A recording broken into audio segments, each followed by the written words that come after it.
welcome to Webway Radio episode 35. I'm Kurt. I'm Steven. I'm Austin. And today we're going to talk to you about our favorite Space Marine chapters. Some interesting picks, I think. Yeah. Yeah. So I try to do a primary, like a first founding. Sure.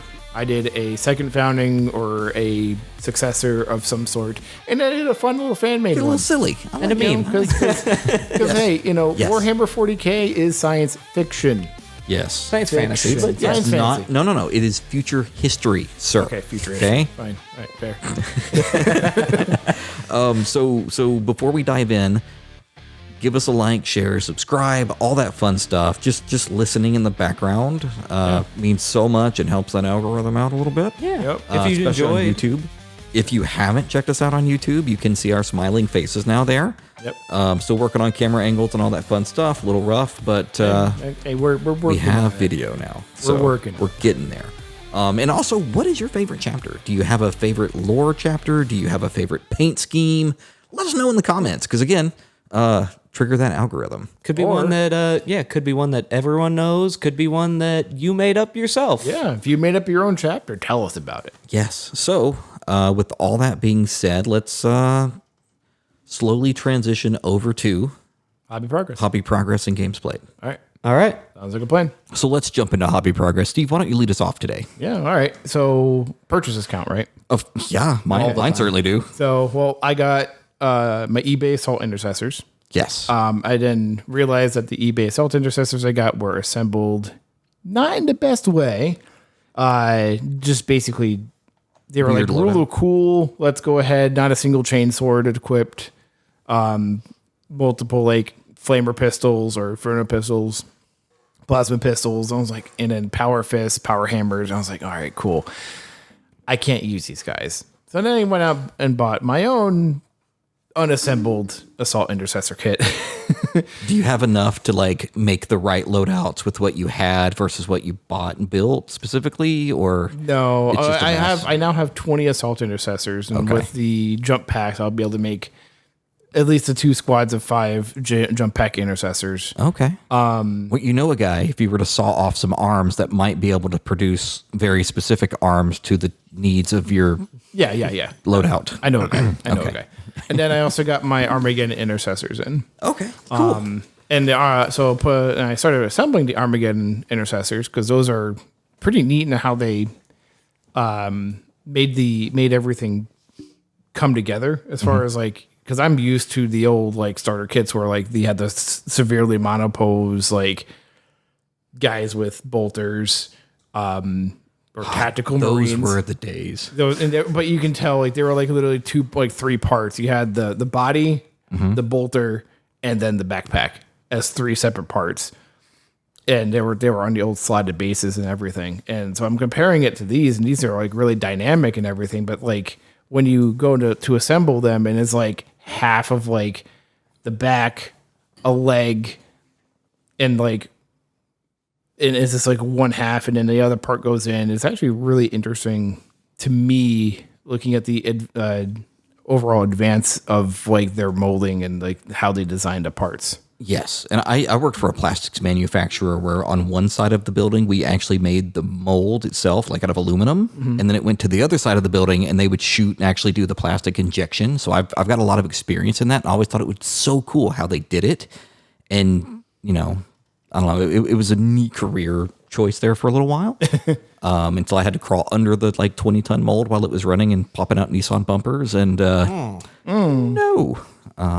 Yeah, that's But no, it's just like the detail that's in them. I'm used to like, yeah. I'm used to the old days where you had to like, all right, let's grab this. Like nothing was labeled on the old sprues, like with especially like the old guardsmen. That was so great though. So like just pick this leg and this helmet and this arm and this, and it just, But then do you're what like you want. trying to glue the shoulders on and then the hands together and make sure that it's not like he's not like That was the first hurdle in getting into the hobby, was like assembling your first unit. Like if you can't make it there, like you're not gonna like do 100 dudes. So, But now like I compared it to the new like Cadian kit and actually built a new Cadian kit, and I was like, man, everything is just literally follow the instructions. They made it so easy nowadays. Yes, but not as customizable, which No. I think is my biggest gripe with it. Is I can't just be like, man, I don't like this arm, but like it's molded into part of the shoulder and like part of the torso, and like it, to fix that is such a pain in the butt. So. Well, they've got the monopose kits for Armageddon, which for what little credit I will give GW on anything, they've gotten a lot better with their push kits. 100%. Where they fit together so well. Like they're nice and snug and they fit well. Unlike some of their older ones, which had massive gaps. Yes. Their quality has gone up a lot. At least comparing it to older kits. Well, trying to glue with super glue and then it gets stuck to your thumbs. And then you go to like, oh, okay, wait, no, that still happens. Yep. Oh, man. My favorite's still like when I glued myself like this with my Imperial Knight, and my wife was in North Carolina on a vacation. I was like, tapping like, text Jordan. Like, do we have any nail polish remover? Glued my hands together. It's like I either have to drive to the hospital like this, or I have to find acetone. Thankfully, I found the acetone. It was like just pour it over the sink and like pull, and eventually it came off. And not try to like remove half of your hand skin. Bingo. So good stuff. What about you, Austin? You got any exciting? I expect big things after last week. Unfortunately, there are not big things. Little things? It's not even a little thing. Anything? It's was not able to get much done. Oh, come on. And this weekend has been, I'm not making it personal, but it's big family things have been happening. So you're good, man. Been unable to do anything then. And last weekend I was just, after that last week of work, I was drained. That's where I'm at. I did not hobby at all after like Monday last week. Work has kicked my butt. So moving on to my stuff, I did assemble 3 of the 6 Malstrain Genestealers after our last conversation about how cool they are, and me forgetting that they were in a box under my desk for like 3 years. Oh, yeah. So working on those. Those I don't like because it's like hand to the arm to the torso, and they're so spindly and tiny and spiky, and That's I've glued and re-glued each one of those dudes like 6 times. It looks horrible, but they're going to look good when they're painted. Hopefully, fingers crossed. That's definitely a Necromunda kit because it's 100%. all that extra customization. Yeah, it's bad. I did another unit of Genestealer Cult Bikers because man, they're really good. Really good. An extra OC, an Outlander Claw, I learned, but we'll get there. We'll get there eventually. And I started painting that particular unit, so they've got everything at this point except for like skin tones and like a different color to kind of offset all the metal, but almost ready for the sauce. And I had another unit of those guys waiting for the sauce, so I'm just gonna get like boom, 2 more units when I'm done. So All right. very exciting. I did buy, thanks to Jonathan reminding us yesterday, the new Necromunda books from Herrick Games in California. Nice. They were down to like $45 and like 12 cents a book or something. So, and I had a $20 off thing. So it really was like buy 2, get 1 free for me. So it was kind of nice. Not bad. So I didn't realize the pre-order, it was like a 2-week pre-order though. So they're not going to ship until like the 19th. So it'll be the end of the month before we get all that. And so I'm thinking September might be a great month. Wait, that's next, right? Oh, yeah. September might be a great month to play a little more Necromunda. And I do have the files for the mini wargaming Depths of Perdition, like the 1 level Necromunda style things. Okay. 6-inch, pieces, but they all have magnet holes on the side, so you kind of just magnet them all together, and then you've got Okay, the board. Yeah, so I figure I could do that for like the base level, and then anything above that I can 3D print the normal pieces, and it should fit very nicely. So that's the plan. We'll see how that goes. Yeah. Hopefully my enforcers can do stuff. Maybe, yeah. Lots of corners and no like 3-foot long line of sights. We'll see. Great. That sniper guy, man. Hi, I'm a Kill sniper half the rifle. army. As far as games played, Austin, would you like to try to fill us in there? I do have games played. Okay. I was able to get 2 games in Okay. against both of you. Hey, if we host are know. playing games. Nice. I think that's most of our games this week. Yeah. Played a couple. But yeah, first I went up against Steve and his Oops, all Bane Blades. 5 Bane Blades. or Baneblade variants. Not an actual Baneblade, but like Sure. Shadow Sword. Yeah. Stormlord and all the many Bane. names. He had one of each Baneblade variant for like 5 of them. That's pretty cool. And I managed to take out 1.5 of them. 1.5. I mean, It went 60 to 80, so not bad. Yeah. not the worst score against that atrocity of a list. It was like, hey, a work. I played against you a bunch. I'm gonna just try a fun little list. It's probably not gonna be terribly effective. So goofy. I mean, you're Eradicator. You're Eradicator melter rifles, man. Those guys hurt. Effective. Was it D6 plus something? Damage? It's D6 plus 2 damage when in melter range. Yeah, it was. And they re-roll against vehicles everything. Yeah. They can re-roll hits, wounds, and damage. Oh, So like, okay. I didn't have a lot of units. Granted, I was playing Steel Hammer, so I could shoot in melee. Sure. Oh, even with blast weapons. And I was like, I'm not gonna go to melee then. yeah, he's like, I'm playing my salamanders. I'm standing exactly 12 inches away. Did you play the same list you played against me? The Infernus. No, because Bam. this was like right after they did the data slate change, and I didn't Okay, have time sure. to make Yeah, yeah. changes. Okay. So I was playing the old list that was Purge, Yeah, I got you. which does not work very well when you're trying to kill Baneblades. No. And then we played our game. Yes. Genestealer called Outlander Claw, and I believe the Heroes detachment.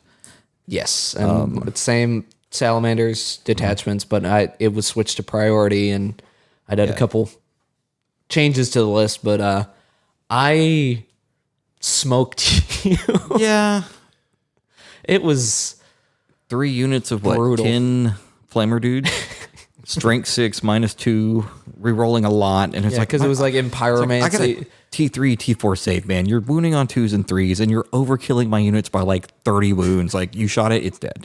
And of course, it was like 11 o'clock on Friday after a very long week and a great nap. And I don't want to say I wasn't feeling it, but I was just kind of like, I could tell you I was were going like, through the motions. I was yawning. I'd mute my mic and yawning like every 3 minutes. It was so I could bad. tell you were tired and just kind of like out of it. And I was like, It's like, no, we're going to speed this up, buddy. Let's go. Let's go. I was like, I'm also barely awake right now. Yeah. Games after work are hard. yeah. But I guess I'll just carry on here. I played against my wife last weekend. She was like, let's play. And I was like, what year is this? She beat me close. It was like 84 to 80 or something. She's getting good, and I don't like it. She's studying her dispositions and her missions and like theory crafting things. Like, oh no, she's coming back. It's happening. Yes. I mean, new edition. Everyone's on the same like level playing field, and it's not as varied as before. With the new disposition, you can kind of have somewhat control over what you're doing. Yeah, and I think her big thing, she's still running her basic list from last edition that she knows the unit, she knows the stat lines. She knows, so she she hasn't knows how mixed to it up pilot much. But once she's like, I'm going to swap this out for this, it's like, oh no, she's becoming more efficient. Like Skynet's learning. So that's something to look out for. I did play John the other day with his Black Templar. Oh yeah, He beat the snot out of me. Just the unit that can surge. They get really close. He failed his charge. Like, oh, shoo. And then he surged into me with like a 6. Like, oh no. Yeah. It's like, I guess nothing else is shooting at that unit. So he beat me pretty bad. I played Kane.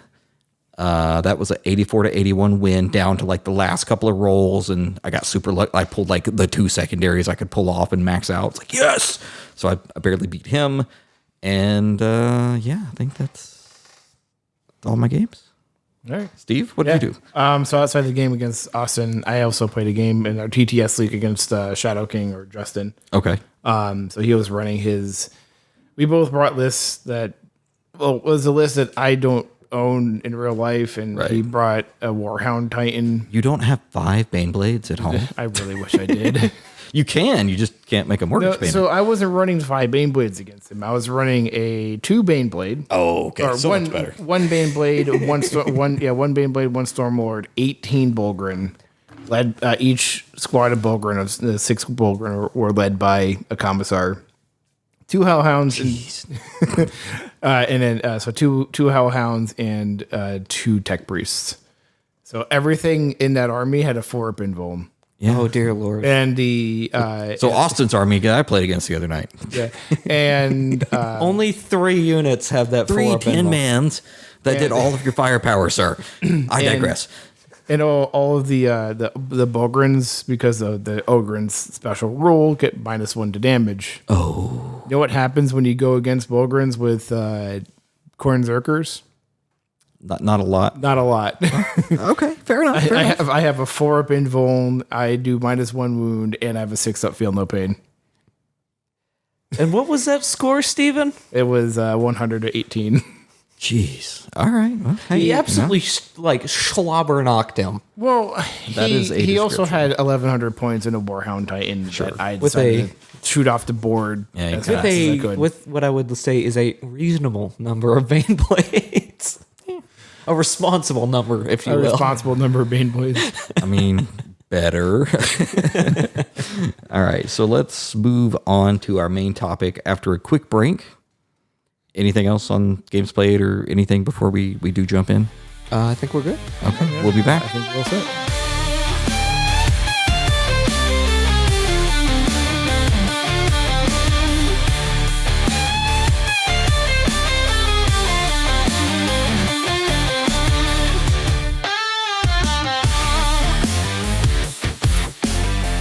All right, so we are back. And today we are going to talk about our favorite Space Marine chapters.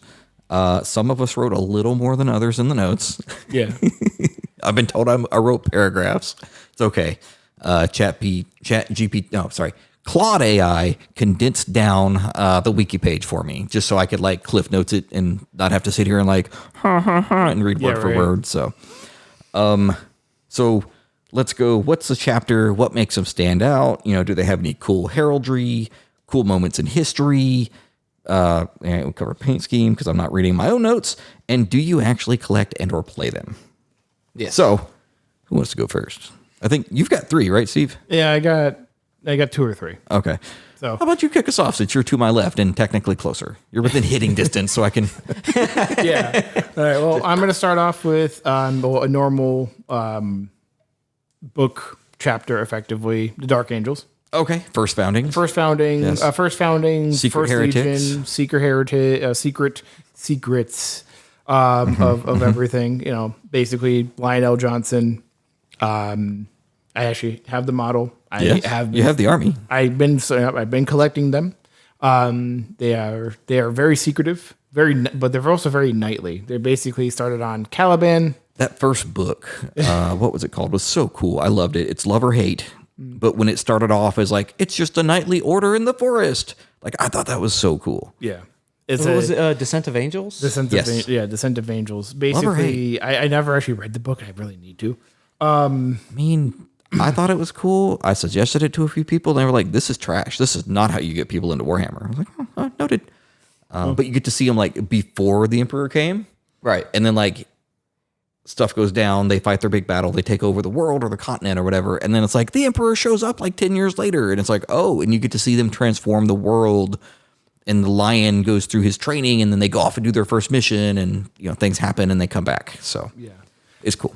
But basically, it started at, their homeworld, Caliban, Death World. Lionel Johnson wakes up there. He's in the forest with a bunch of these creatures that effectively can kill him. And there's a knightly order of the Knights of Caliban that go out and fight against them. Eventually, they find a lion alone, and they integrate him in. He gets trained. Luthor raised him, right? Yeah, Yeah. Luthor was like his pseudo father before the Emperor. Trained him, raised him effectively, and they tamed a planet.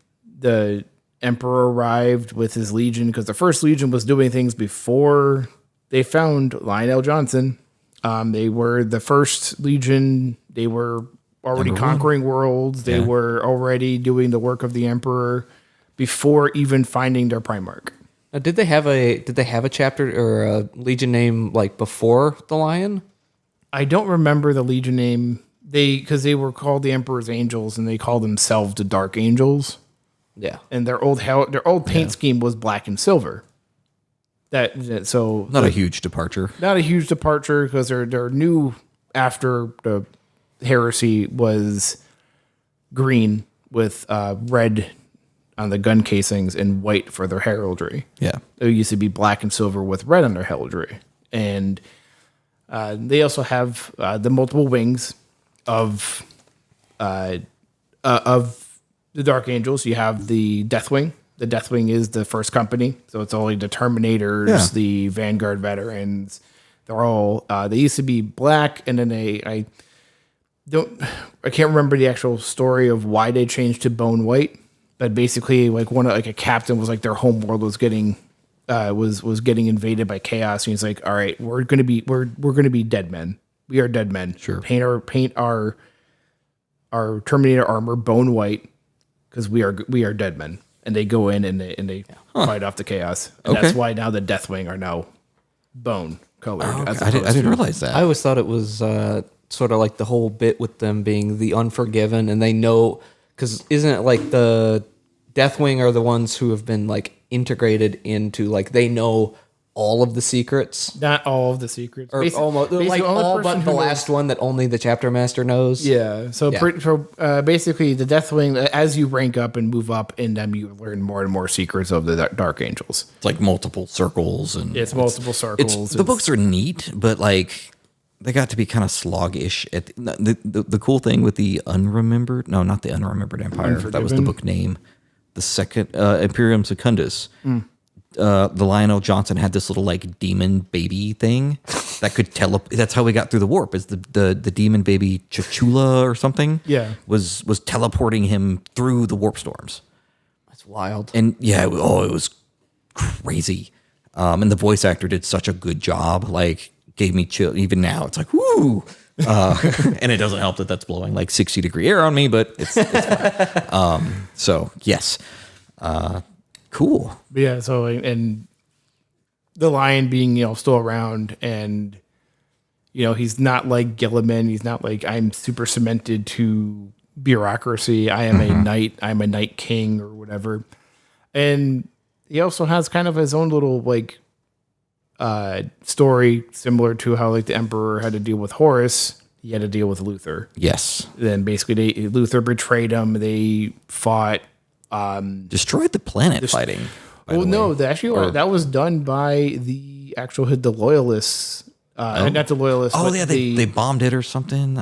They were bombing it and attacking the planet, and then once Luther was defeated, warp storms opened up and rendered the planet asunder, basically leaving only the fortress monastery and.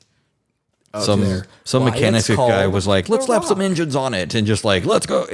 I love that. It's like, and that's why it's called the Rock, because it's literally a rock. It is the last part. It is the last piece of Caliban, because now the rest of Caliban's in the warp somewhere. Gone The way of Katie. But yeah, so I just find it interesting. They have 6 different wings, all do different things. They have the Deathwing, which is the first company, the Raven Wing, which is fast attack, the land speeders, and all that. Then you have your Green Wing, which is your standard troops, and then the Dread Wing, which is the War Crimes Wing, and a couple other ones. Love it. Just your friendly neighborhood war criminals. Yep. Anything else on the Dark Angels?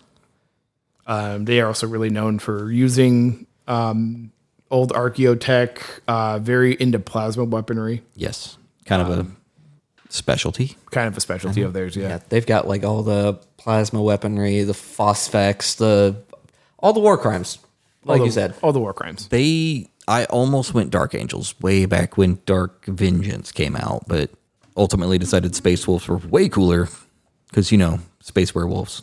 Space Werewolf Vikings. Shockingly, though, didn't even consider it. Did not pick Space Wolves. What about you, Austin? What do you got? All right. So, I don't have as many notes, but... You don't have half a page of notes per chapter? No. Okay. Just checking. But my first one I chose is the Sons of the Phoenix. Oh. Yes. They're a much lesser known chapter. Currently, I believe they are an Ultima founding, so they are Primaris only. Sure. And they are... What's that? Pinky's out. They're fancy. Yeah. I love that you guys did that together too. That's just Well, it's funny you should say that because their whole thing is their heraldry is they are white with gold trim and purple/pink.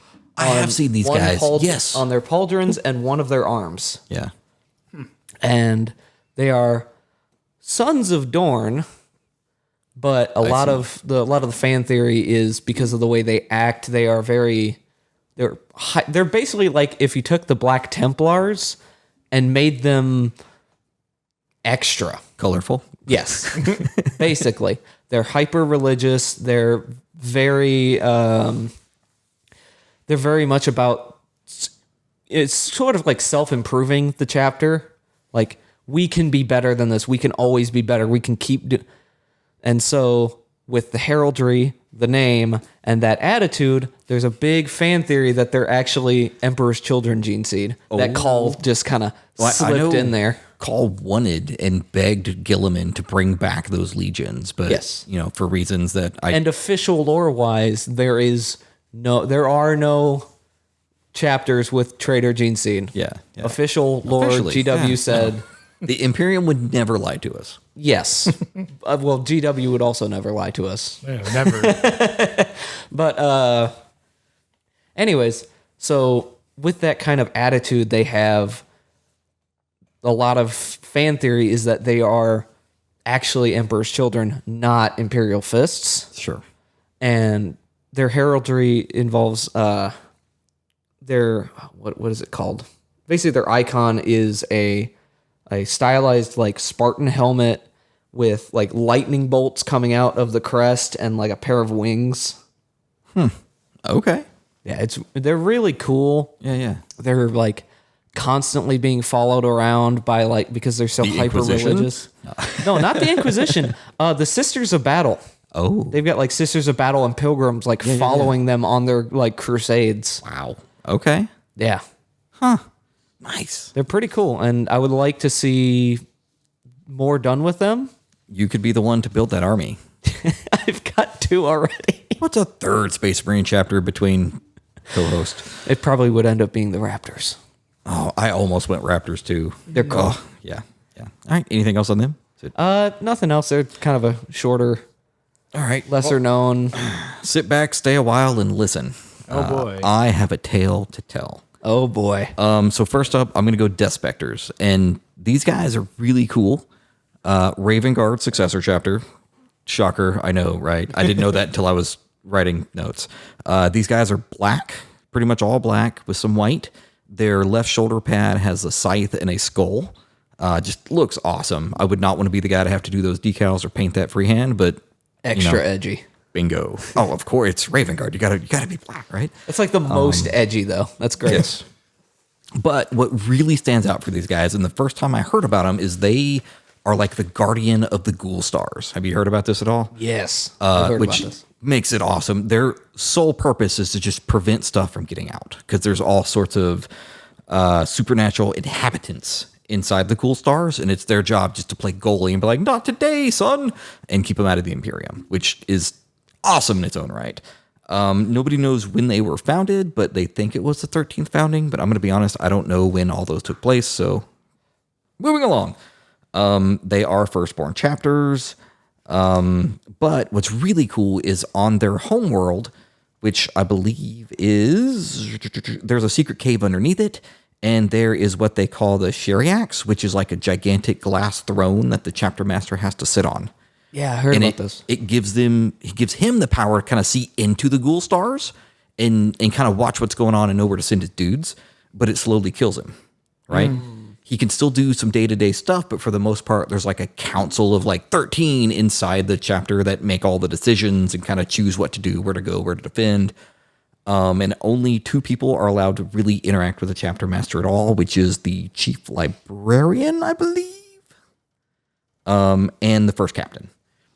So they're just hanging out and defending, it's like the silent job that nobody really knows about or wants, but like they're doing such important work and they look cool, man. That the scythe and the skull, really, I saw it. It's like, all right. Very Raven Guard. Yeah, 100%. So, man, that paragraph just blew through there, huh? So initially, the planet was occupied during the Heresy. Their home planet, which is Aucklandus, it was controlled by Death Guard. So there might be some like weird chaosy stuff there. So that's kind of neat.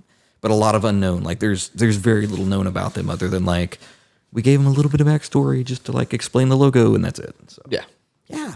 It's always kind of interesting seeing like lore on those type of things, like because there's a lot of things that are touched on in the Heresy books of like, there's like these whole star systems, whole like areas that are just like, we can't touch it. yeah. It's just a no-go zone of eldritch abominations. I was looking at some RPG stuff and like finding a sector to put the game in. So I found this crazy like interactive zoom inable galaxy map for 40K. And I would zoom in and like, let's click a random planet. It's like, that's this. And it's just like paragraphs. And I was trying to find a planet with like not a lot of info. And there's not. Like somebody has written a book or a short story or featured in a codex or something for almost every single planet out there. But I'd click on it and be like, that was that planet, or that's Moloch. And I was like, I know that name from somewhere. And yeah. I think I'm pretty sure like some of the only planets that you could probably do that on are the Dark Heresy planets. Well, I would just make stuff up at that point. It's like, all right, this system, this sector, blah, blah, blah. It's over here. We forgot about it. Like that's the nice thing about the Imperium, though, is it's 1 million planets, and most of them have been forgotten about. Yeah. Hey, would you adjust that again? You like halfway through that. You're fine. Oh, there we go. You're popped. There we go. We're good. We're back. We're back. So, Yay. sweet. Bloopers. All right, Steven, what do you got for number 2? So for number 2, What's it supposed to happen? Anyways. All right. So for number 2, I got the Minotaurs. Yes. My next chapter and your chapter are buddies. Yeah. Even though you betrayed us. So the Minotaurs are, so from what I understand, they are from the 21st Cursed founding. They are They are a fleet-based chapter, and they serve only the High Lords of Terra. They will fight anything that the High Lords of Terra tell them to fight. It's like playing an RTS point-click attack. Yeah, if they are fighting against another Loyalist chapter, they will fight against another Loyalist chapter. So that's, that's kind of like that's like the short version of everything. There's a bunch more here. But basically they are not for the Emperor, they're for the High Lords. Sure. Which the Emperor and the High Lords don't always line up.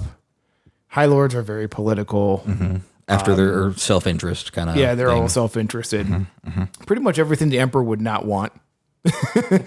Let's be honest. If it's a High Lords of Terra and the Emperor would not, if the Emperor would get up off of his throne, he would probably strike down the High Lords. Shocked Gilliman hasn't though. Yeah. Honestly, I'm pretty sure he wanted to. Well, he kind of did because when he came back to Terra and basically declared, he was like, "All right, I'm in charge now. I'm dad." That's my dad. I'm in charge now. The High Lords were like, no, you're not. We're going to coup you. And Gilliman, being Gilliman, said, you're funny. And then shot them all. Fair enough. But their heraldry is, they're very Spartan, Greek based. They're very like brass, bronze colors. Their heraldry is a bull skull, effectively. With like the horns. It's kind of more of elongated. They're very, they're like, if you were to go and watch the movie 300 and then turn each of those into Space Marines, that's the Minotaurs. Yeah. Yeah. Color scheme and all. Color scheme and all. But yeah, that's I don't know too much about them. I haven't read much of their books. I just know the Minotaurs from watching snippets or watching lore, so that's going to be like one of my my second. I can fill in some gaps when the time comes, but I do know there's some bits about. I do know a couple bits of lore, like their chapter master Asterion Moloch has been their chapter master since their founding. That's not suspicious at all. Yeah, so he's like, even after he's died, there's still an Asterion Moloch. So there's been like someone just takes up the name. There's been theories that it's just whoever the next successor is just takes up the mantle, or because they're always using the exact same suit of armor, they're all the exact same height, same voice, everything, that they're like cloning him and just, that one died, put this one in his place. Makes sense. Yeah. So when they came out during the Badab War, they were featured heavily in the Forge World books about that. And if you are a fan of the independent characters, Carl, the main, I guess the show host for that, he has rotating cast. He knew the guy at Forge World who built and painted the army. Ooh. And so when he decided to sell that army, the guy bought it and shipped it from the UK, or bought it from the UK and had it shipped over to California. And so now he owns that army. That's the cool. Thunderhawk, the whole, and granted, it's all small, older Marines. And he's like, I can't ever get rid of this. Like, this was a piece of Warhammer history. Like, this will go in a museum one day, But it was at Warhammer World for the longest time. And like all the books in the Forge, or all the pictures in the Forge World books are like the army that he has bought now. Like, it's kind of cool. It's like, that's a huge piece of history. So, there is a guy in California that has them. He doesn't play them, but he has them. So It's neat. What do you got for number 2, Austin? I've got something that I think you will enjoy. Go on. A Raven Guard successor. Oh, there's a theme. Yes. There must be one in each segment. But they are the Iron Ravens. Oh. Yes. Please tell me this is like the mechanized Space Marine Raven Guard army. They are. Yes. So they are... I'll start with a bit of their lore. So there's the original Iron Ravens from who are second founding chapter. Okay. And apparently their homeworld, I can't remember the name off the top of my head, but their homeworld was apparently lost to the warp. Oh. And so fast forward, now that the Great Rift has opened, that world has popped back out. And the current Iron Ravens, who are an Ultima successor, basically paying tribute to, those guys died, have been investigating that world and found out that it's become Nurgle corrupted and that there's Nurgle worshipping Space Marines on it who all like to use jetpacks. Okay. And have been I like it. They're basically like what are those Marine units called? The Raptors. The Chaos Space Marine Raptors? Yes, those dudes. Okay. Those guys, but they're all like Nurgle Raptors. So, who knows? Is it the original Space Marines that were on the original Iron Ravens have been corrupted? Okay, I like the lore tidbit, man. That's awesome. But currently they are, as of modern lore, they are an Ultima founding chapter again. But they take the idea of a sneak attack and bump it up to 10 million. Yes. Because they will plot out for weeks and months and possibly even years mapping an entire world for their strike, and they will position all of their guys in orbit where they need to be and drop them all at once for a massive surgical strike of just drop pods and... It's like just tanks and waves of mechanized vehicles to just crush the enemy in like one big blow. Yeah. Like They the call Navy it the SEALs Sword or of whatever. Corax. Oh, Yes. I'm in. You got me. And I like it. Yeah. And I fell in love with them first just because of their color scheme is so cool. It's silver. Like their base armor is silver, and they've got blue shoulder pads and helmets and knee pads. Huh. With like sort of like some gold trim, like gold and red for their trim. I gotcha. And they look so cool. Like the shiny silver with the accents of blue. And that drew me in, and then I've read about their lore and I'm like, this is even cooler because it's hilarious. Because Legion it's like 4. they're sneak attacking you instead of like jumping in from the sky on jetpacks and stabbing you. Yeah. It's just throw everything at you when you're least expecting it in a wave of steel. I like it. It's fantastic. And I believe currently they are... please stop. No. Buffering. Yeah. What was it? It's fine. They're doing something cool. Yeah, they were right. They were I believe helping in one of the recent wars for Armageddon as like Okay. like yeah. a company of them was in one of them. I don't remember which one, but Okay. and they have a notable Death Watch character. Oh. Yes, they have a Death Watch chaplain, Oh, okay. Okay. Caladir. Nice. I had Death Watch initially, but I decided like that is like a whole episode discussion between all of us, and not just like I'm gonna give you the 2-minute cliff notes on Death Watch, because They're cool. there's a lot. Well, and yeah, they're awesome. And I would love to do a Death Watch army, but between the old models, just the weird like I can't do it. Kind of like Grey Knights. I'd love to do Grey Knights, but I'm not committing to like 30-year-old kits. Right. Knowing new ones are probably going to drop any minute if they allow Primaris. Well, and they have new Primaris kits. They've got like the It's just a rule. As soon as you start like investing in something, you specifically, I know. it will come out. Very Assault So I need you to go out. Raven Guard got good. Start getting Ravenwing stuff because they need their refresh. Okay. You fund it, I'll buy it. How about that? So for my number 2, I picked the Lamenters. You guys know anything about these guys? Lamenters? Love the Lamenters. So yellow, their left shoulder is a white and black checkerboard. Very cool. Not painting that. I have a friend of mine in Not without a Canada stamping who. kit. What's that? Not without a stamping kit. Oh, Stamping yeah, kits will no, make that's checkerboard cheating. so Get out of easy. here with that I've got a friend in Canada who has a Lamenters army, and he has hand painted all of the checkerboarding.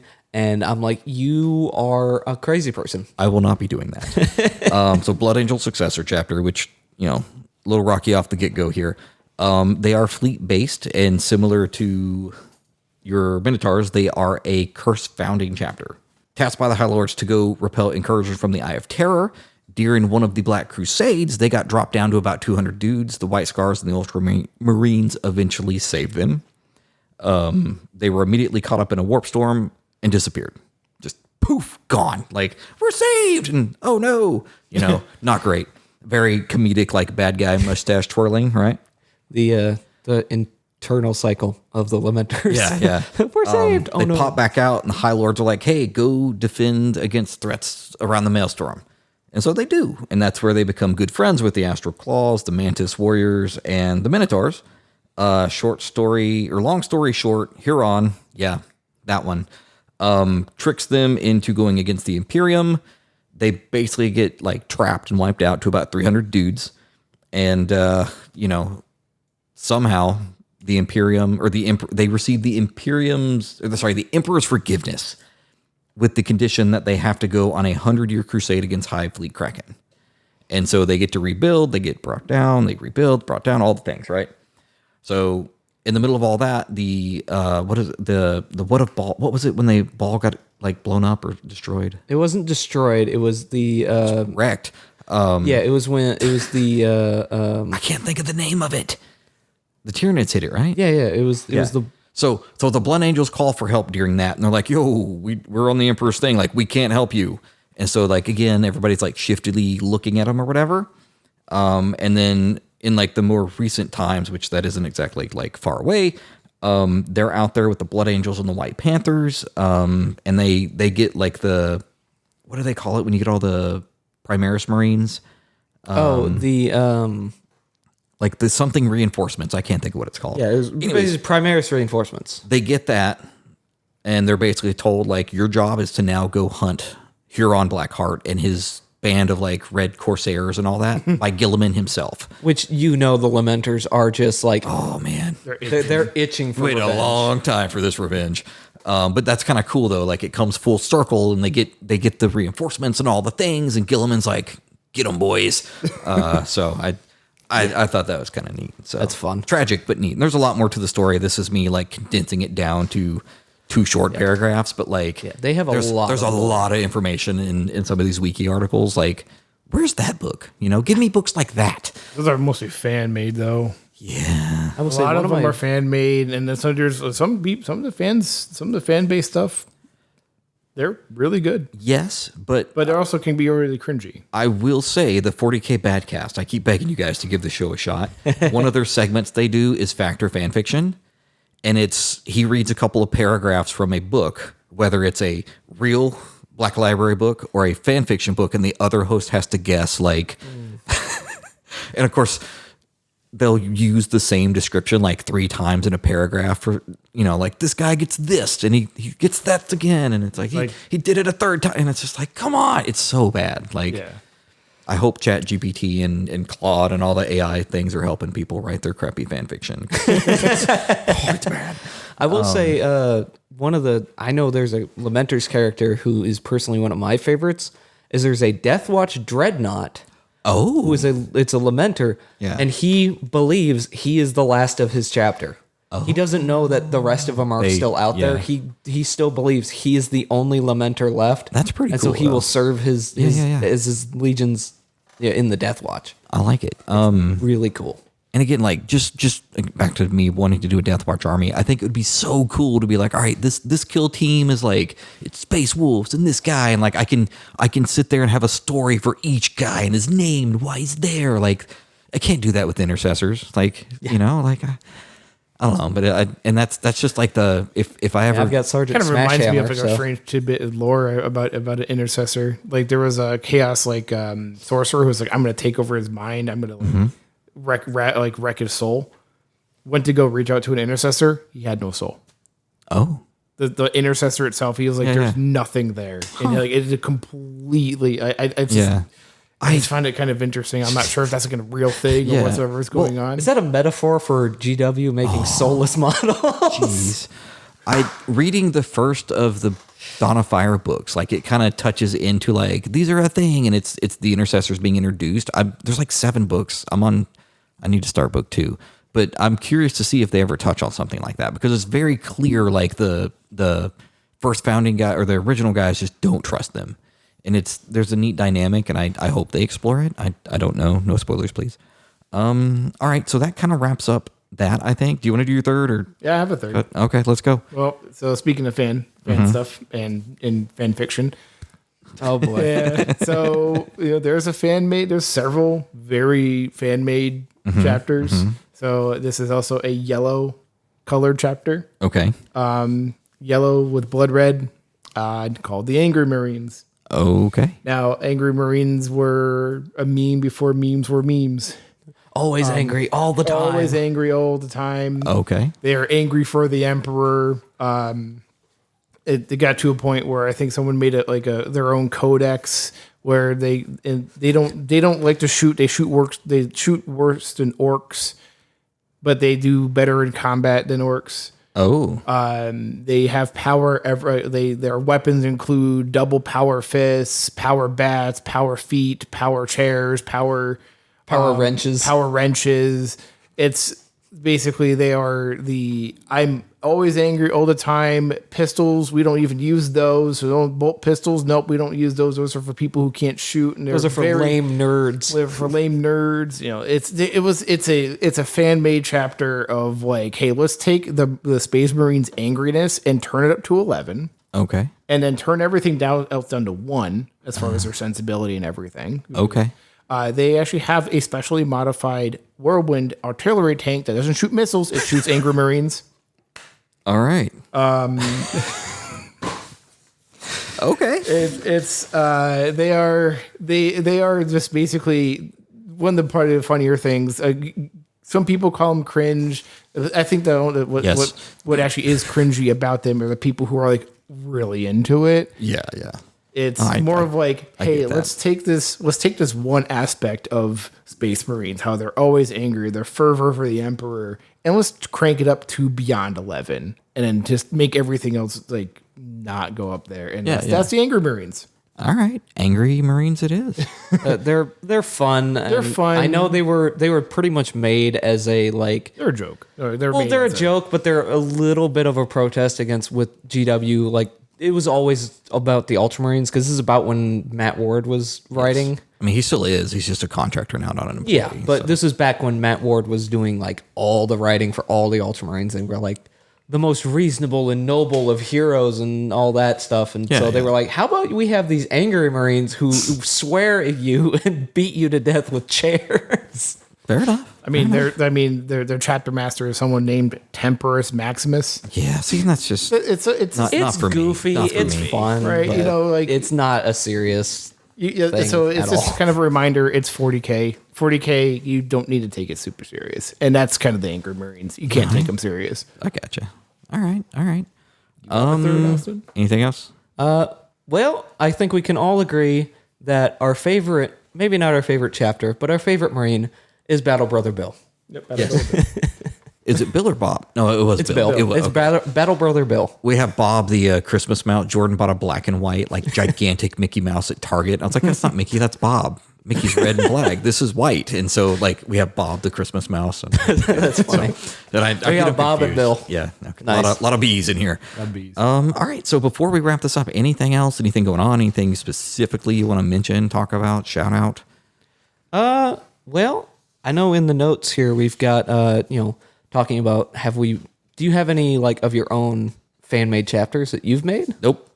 Yeah, I didn't. I came up with one and it just didn't really develop. I ain't got time for that. There's so many cool chapters. Like I feel like you could. And you got your original 20, and then there's a second founding and the chaos stuff. Like there's something out there for everybody. Yeah, so that's true. I gravitated towards Space Wolves early on, and from there expanded my horizons to less furry related things.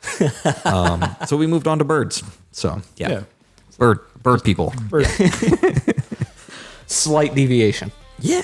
All right. Well, hey, let's wrap this up. We hit the 1 hour mark, so we did it. Minus a tirade that won't make it to the podcast in the middle there.